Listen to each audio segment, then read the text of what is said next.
നമസ്കാരം. സക്സസ് പാത്തിന്റെ പുതിയൊരു വീഡിയോയിലേക്ക് എല്ലാവർക്കും സ്വാഗതം. ഇത് പാർട്ട് 2 വീഡിയോ ആണ്.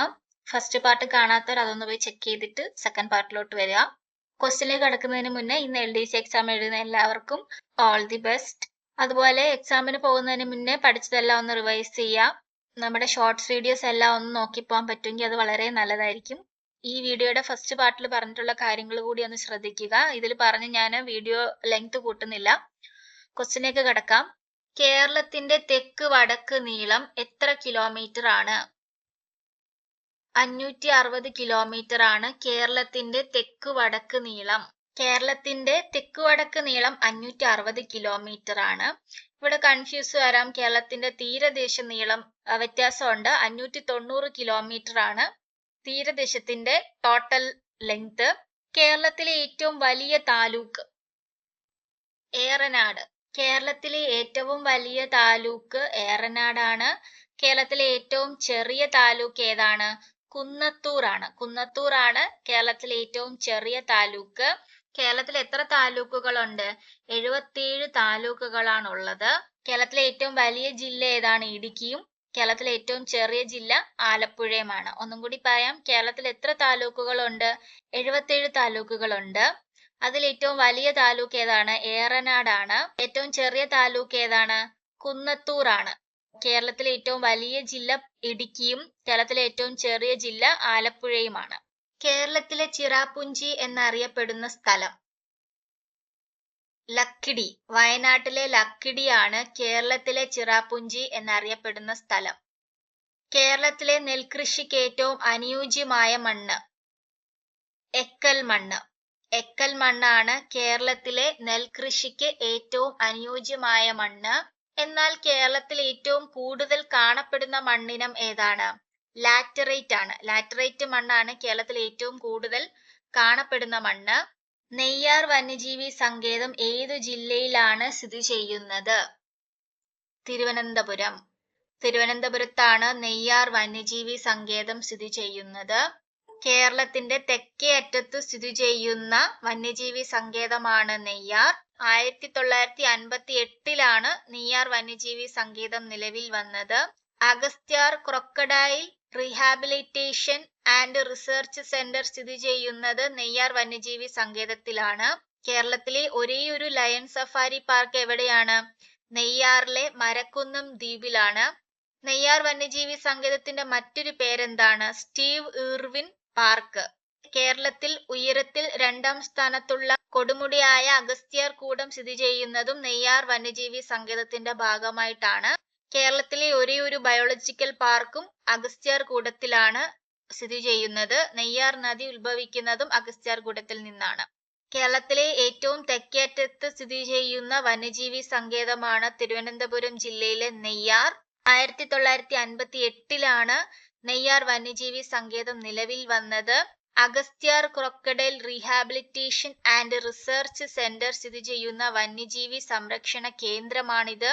കേരളത്തിലെ ഒരേയൊരു ലയൺ സഫാരി പാർക്ക് സ്ഥിതി ചെയ്യുന്നത് നെയ്യാറിലെ മരക്കുന്നം ദ്വീപിലാണ്. നെയ്യാർ വന്യജീവി സങ്കേതത്തിന്റെ മറ്റൊരു പേരെന്താണ്? Steve Irwin park. കേരളത്തിലെ ഉയരത്തിൽ 2ാം സ്ഥാനത്തുള്ള കൊടുമുടിയായ അഗസ്ത്യകൂടം നെയ്യാറിന്റെ ഭാഗമാണ്. നെയ്യാർ നദി ഉത്ഭവിക്കുന്നത് അഗസ്ത്യകൂടത്തിൽ നിന്നാണ്. കേരളത്തിലെ ഒരേയൊരു ബയോളജിക്കൽ പാർക്ക് സ്ഥിതി ചെയ്യുന്നതും അഗസ്ത്യകൂടത്തിലാണ്.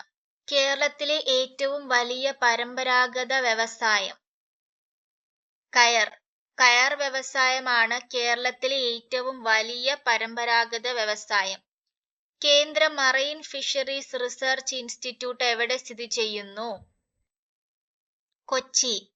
കൊച്ചിയിലാണ് കേന്ദ്ര മറൈൻ ഫിഷറീസ് റിസർച്ച് ഇൻസ്റ്റിറ്റ്യൂട്ട് സ്ഥിതി ചെയ്യുന്നത്. ജനപങ്കാളിത്തത്തോടെ നിർമ്മിച്ച ആദ്യ മിനി ജലവൈദ്യുത പദ്ധതിയായ മീൻവല്ലം ഏത് പുഴയിലാണ്? തൂതപ്പുഴ. ജനപങ്കാളിത്തത്തോടെ നിർമ്മിച്ച ആദ്യ മിനി ജലവൈദ്യുത പദ്ധതിയായ മീൻവല്ലം തൂതപ്പുഴയിലാണ്. മണിയാർ സ്ഥിതി ചെയ്യുന്ന ജില്ല പത്തനംതിട്ട ജില്ലയിലാണ്. പത്തനംതിട്ട ജില്ലയിലാണ് മണിയാർ സ്ഥിതി ചെയ്യുന്നത്. കേരളത്തിലൂടെ കടന്നു പോകുന്ന ദേശീയപാത 966 ബന്ധിപ്പിക്കുന്ന സ്ഥലങ്ങൾ ഫറോക്കും പാലക്കാടും. ഫറോക്കിനെയും പാലക്കാടിനെയും ബന്ധിപ്പിച്ചാണ് ദേശീയപാത 966 കടന്നു പോകുന്നത്. ഇന്ത്യൻ കോഫി ഹൗസിന്റെ സ്ഥാപകൻ A.K. Gopalan. A.K. ഗോപാലനാണ് Indian coffee ഹൗസിന്റെ സ്ഥാപകൻ. സാമൂഹിക സാമ്പത്തിക കാരണങ്ങൾ ഉന്നയിച്ചുകൊണ്ട് കേരളത്തിലെ ആദ്യത്തെ കർഷക സമരം സംഘടിപ്പിക്കുന്നതിന് നേതൃത്വം നൽകിയത് അയ്യങ്കാളി. അയ്യങ്കാളിയാണ് സാമൂഹിക സാമ്പത്തിക കാരണങ്ങൾ ഉന്നയിച്ചുകൊണ്ട് കേരളത്തിലെ ആദ്യത്തെ കർഷക സമരം സംഘടിപ്പിക്കുന്നതിന് നേതൃത്വം നൽകിയത്. ദേശസേവിക സംഘം സ്ഥാപിച്ചത് ആര്? അക്കമ്മ ചെറിയാൻ. അക്കമ്മ ചെറിയാനാണ് ദേശസേവിക സംഘം സ്ഥാപിച്ചത്. അമൃതവാണി, പ്രബുദ്ധ കേരളം എന്നീ മാസികകൾ ആരംഭിച്ചത് ആരുടെ നേതൃത്വത്തിലാണ്? ആഗമാനന്ദ സ്വാമി. ആഗമാനന്ദ സ്വാമിയുടെ നേതൃത്വത്തിലാണ് അമൃതവാണി, പ്രബുദ്ധ കേരളം എന്നീ മാസികകൾ ആരംഭിച്ചത്. തുവയൽ പന്തികൾ എന്നറിയപ്പെട്ട കൂട്ടായ്മ സ്ഥാപിച്ചതാര്? വൈകുണ്ഠസ്വാമികൾ. വൈകുണ്ഠസ്വാമികൾ സ്ഥാപിച്ച കൂട്ടായ്മയാണ് തുവയൽ പന്തികൾ.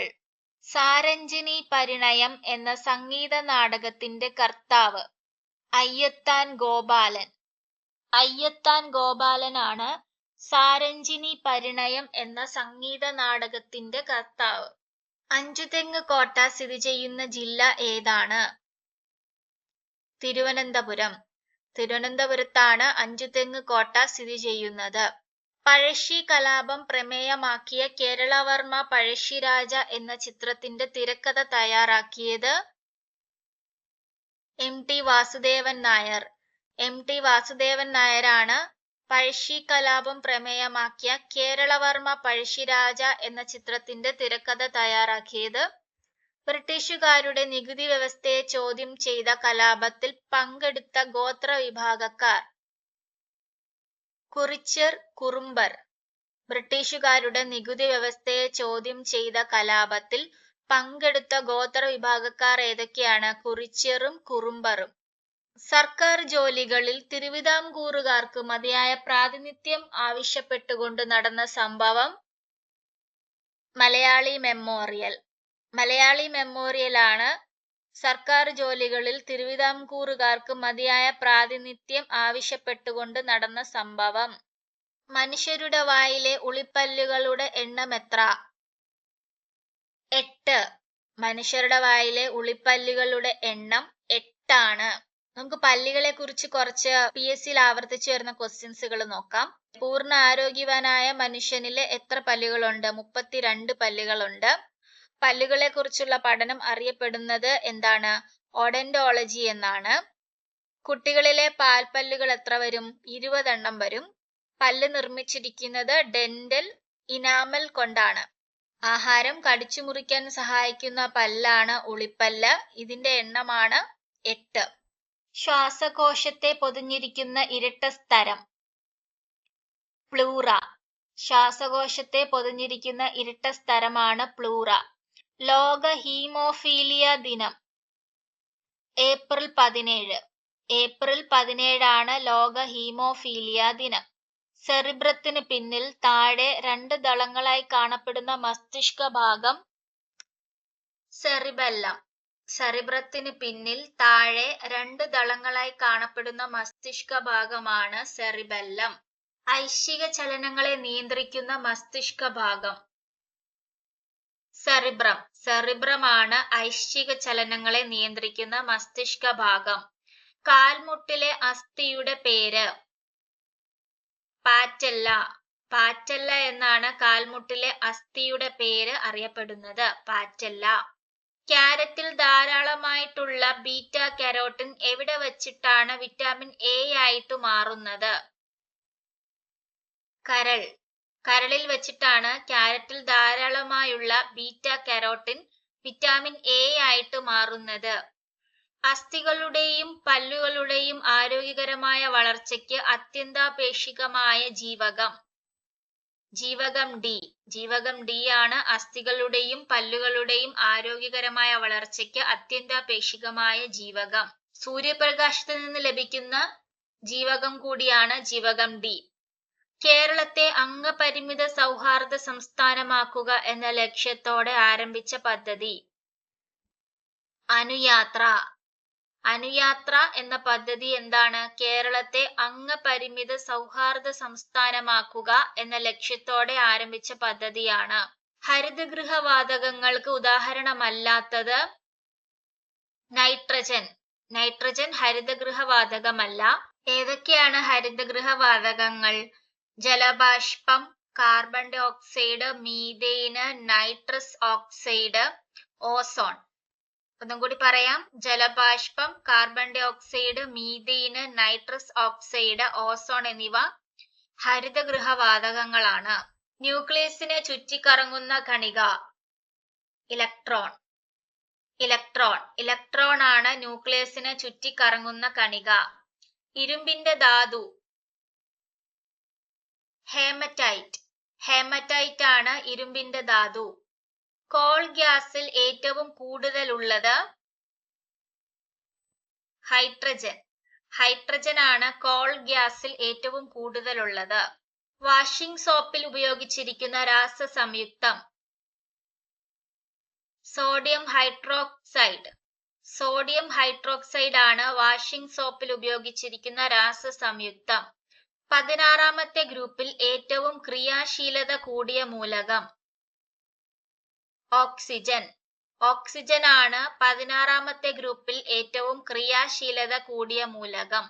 ദ്രവ്യവും ഊർജവും ഒരേ അസ്തിത്വത്തിന്റെ രണ്ട് ഭിന്നരൂപങ്ങൾ മാത്രമാണെന്ന് സമർത്ഥിച്ച ശാസ്ത്രജ്ഞൻ ഐൻസ്റ്റീൻ. ഐൻസ്റ്റീൻ ആണ് ദ്രവ്യവും ഊർജവും ഒരേ അസ്തിത്വത്തിന്റെ രണ്ട് ഭിന്നരൂപങ്ങൾ മാത്രമാണെന്ന് സമർത്ഥിച്ച ശാസ്ത്രജ്ഞൻ. അടുത്ത ക്വസ്റ്റ്യൻ PSC ഒഴിവാക്കിയിട്ടുണ്ട്. ന്യൂട്ടൺ എന്നത് എന്തളക്കാനുള്ള ഏകകമാണ്? ബലം. ബലം അളക്കാനുള്ള ഏകകം എന്താണ്? ന്യൂട്ടൺ. ബലത്തിന്റെ യൂണിറ്റ് ആണ് ന്യൂട്ടൺ. സൂര്യന്റെ ഉപരിതലത്തിലെ ശരാശരി താപനില 5500 ഡിഗ്രി സെൽഷ്യസ്. സൂര്യന്റെ ഉപരിതലത്തിലെ ശരാശരി താപനില എത്രയാണ്? 5500 ഡിഗ്രി സെൽഷ്യസ് ആണ്. വൈദ്യുത ചാർജുള്ള കണങ്ങളായി ദ്രവ്യം സ്ഥിതി ചെയ്യുന്ന അവസ്ഥ പ്ലാസ്മ അവസ്ഥ. വൈദ്യുത ചാർജുള്ള കണങ്ങളായി ദ്രവ്യം സ്ഥിതി ചെയ്യുന്ന അവസ്ഥയാണ് പ്ലാസ്മ അവസ്ഥ. നമ്മൾ ഇന്ന് 40 ക്വസ്റ്റ്യൻസും അതിൽ ചില ക്വസ്റ്റ്യൻസിന്റെ ഒക്കെ ഡീറ്റെയിൽസും നോക്കിയിട്ടുണ്ട്. നിങ്ങൾക്ക് ഇതിൽ എത്ര ക്വസ്റ്റ്യൻസിന് ആൻസർ അറിയാമായിരുന്നു എന്നുള്ളതൊന്ന് കമന്റിൽ രേഖപ്പെടുത്തുക. അടുത്ത വീഡിയോയുമായിട്ട് അടുത്ത ദിവസം വരാം. Thank you.